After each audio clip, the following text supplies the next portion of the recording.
Hey guys, this is Marlon from Channel 4 Productions at ngayon ang gagawin nating video is tungkol sa copying, renaming files using CMD at saka gagawin na rin natin ang pag-recover ng files sa ating mga flash drive using CMD pa din. So anong kahalagahan nito? Bale, usually 'di ba ginagawa natin yung copying, renaming at saka deleting deleting ng files from File Explorer, di ba? Ngayon, gagawin natin siya through CMD. So, bakit CMD? Ba't kailangan natin magpakahirap pa? Bale, gagawin natin yun kasi may times kasi na hindi mo magagamit yung File Explorer. Yun ay kailan yung time na yun. So, yun yung pag nasira yung Windows, nasira yung startup, doon natin may utilize yung CMD, yung copying, renaming para if ever maayos natin yung yung Windows. Ayun, maayos natin. Okay, so let's start. Unahin natin ang copying files. So, syempre kailangan natin ng CMD syempre. Sa CMD, kailangan naka-administrative kailangan naka-run as administrator para gumana yung ating codes. Okay, so ulitin natin. Yan, run as administrator. Yes. So, okay, so ito. Babase tayo dito sa drive G. Dito natin gagawin lahat. So, para makapunta sa drive G, type mo yung G, tas colon, enter. Ayan, nasa drive G na tayo. So, paano ba mag-copy?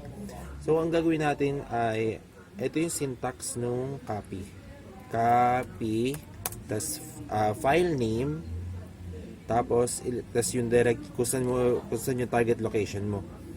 So, ang gagawin natin ngayon is ililipat natin si gandamo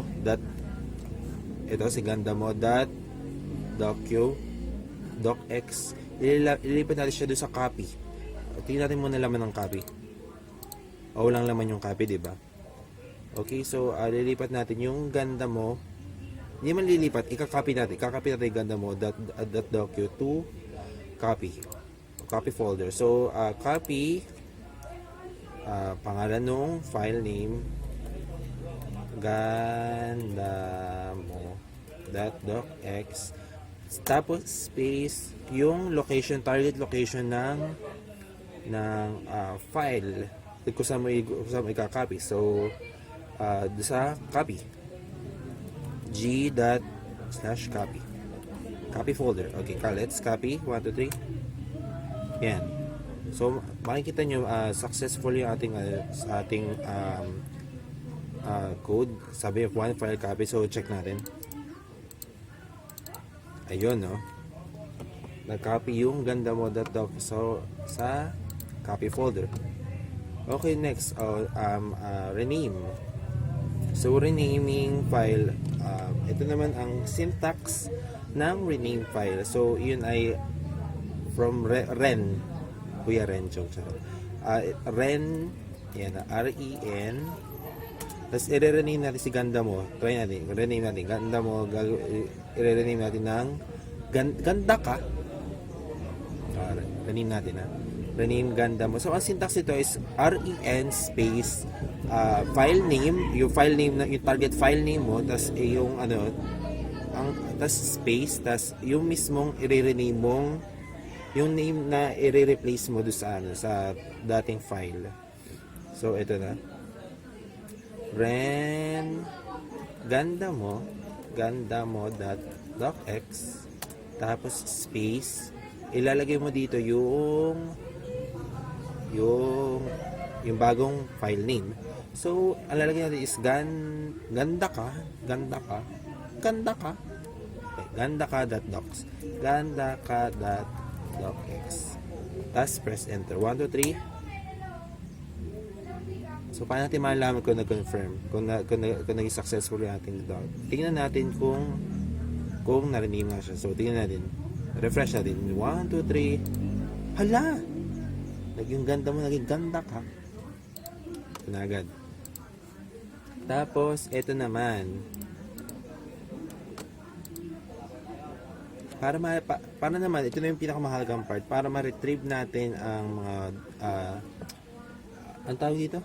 Para ma-retrieve natin yung mga lost files, mga deleted files sa ating pen drive, kailangan natin itong code na ito. So, attrib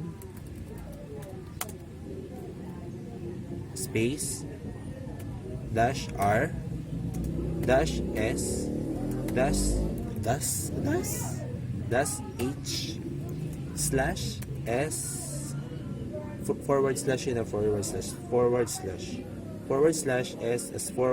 /s /d. Tapos kailangan ito para ma-execute mo to, kailangan nandoon ka na sa directory ng G ng ang tawag dito ng USB, ng flash drive mo, I mean. So ito naman, in 3, 2, 1. So paano natin malalaman kung nag-success? Ito,